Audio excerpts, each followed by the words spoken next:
What's up, everyone? If you guys had seen my short, you'd notice that I broke the Jeep. When I dropped it off, I kind of forgot to make a video about it, but I'm here to pick it up. And I want to say a huge thank you to Axcel Offroad Performance. They don't have a sign yet, but he's got his sweet Gladiator out.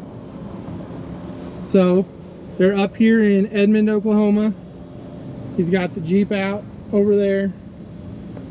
So I'm gonna go talk to him.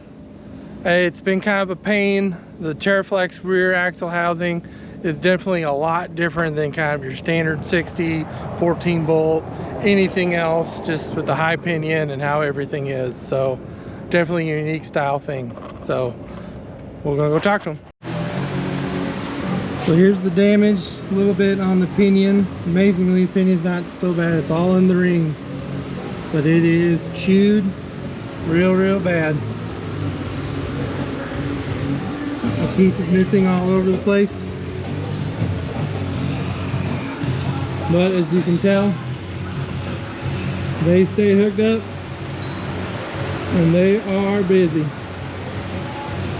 This one's getting an air locker. A bunch getting ready for an event that's happening this weekend. So if you're in Oklahoma, check out Axcel Offroad Performance.